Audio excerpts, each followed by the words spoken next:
Very good evening to you. The former leader of the SNP at Westminster is appealing for the party to come together now it's selected a new leader.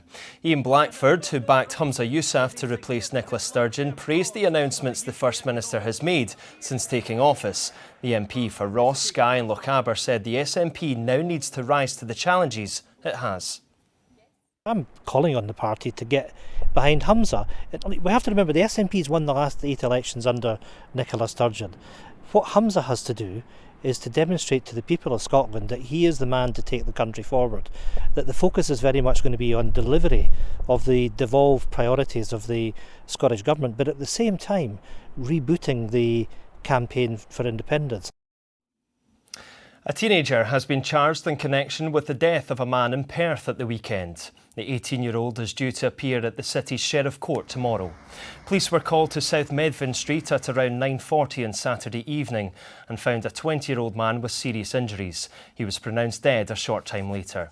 Another 17-year-old man who was arrested has been released without charge, while further inquiries are carried out. The SFA says it has referred a significant volume of threatening and abusive emails aimed at Old Firm referee Kevin Clancy and his family to the police. The football governing body says a series of messages were sent by email and phone since the game between Celtic and Rangers at the weekend. A body has been found in the search for an Irvine man who's been missing for more than 2 weeks. Formal identification is still to take place, but the family of 31-year-old Evan Reid have been informed. The discovery was made at White Cart Water in Paisley this morning. Police say it's not being treated as suspicious.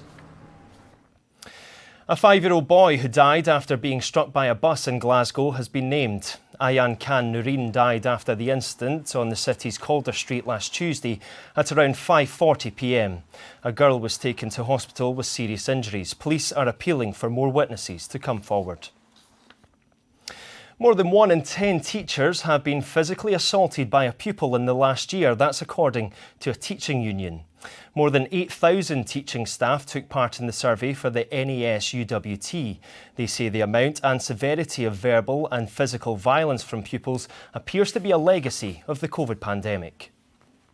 I don't think there's any doubt that as we emerge from COVID, there are significant behavioural problems in schools, and often teachers feeling they're not getting enough support in terms of consequences for those pupils who are disrupting not just their own education but the education of others in the class.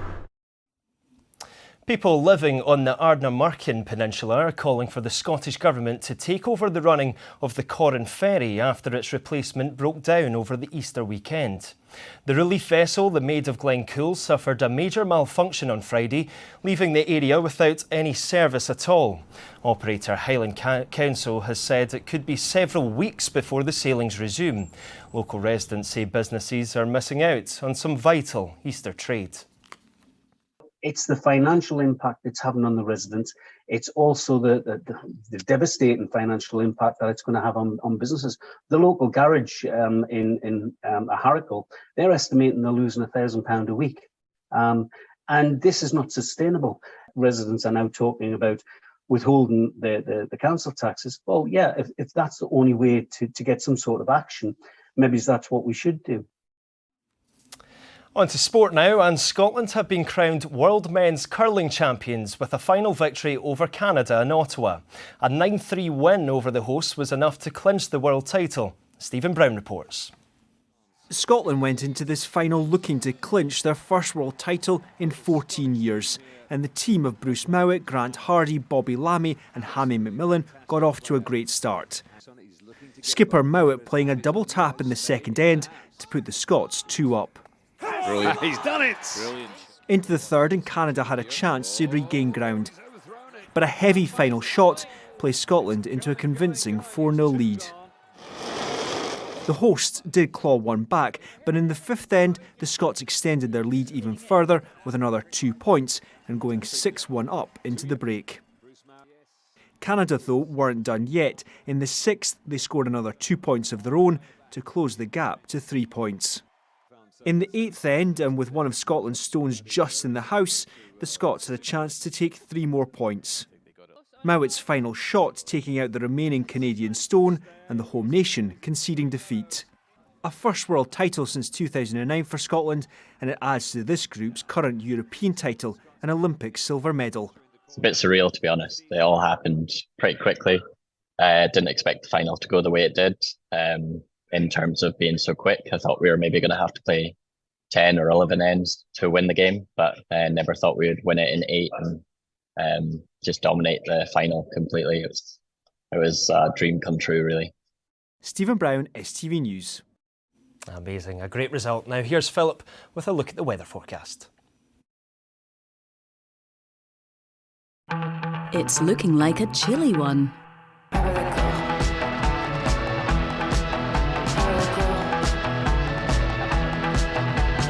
TUI sponsors STV weather.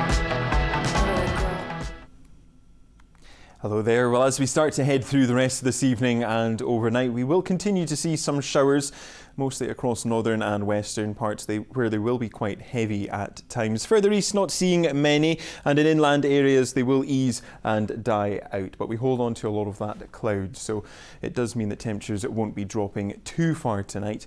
Lows widely of between 4 and 5 degrees Celsius, so remaining pretty frost-free.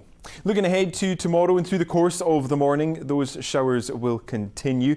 Eventually, though, they will start to ease, fizzle out, and for the rest of the afternoon, we'll see a mixture of sunny spells and scattered isolated showers. The winds will continue to remain quite light. It's not until evening time that we start to see this large band of rain spreading in from the south and west, and that will bring with it heavy rainfall and strong winds. Temperatures tomorrow, on average, reaching highs of around 10 or 11 degrees Celsius. Now looking ahead to Wednesday, it does remain unsettled. Some further heavy rainfall and strong winds with highs of 8. Bye-bye. TUI sponsors STV weather.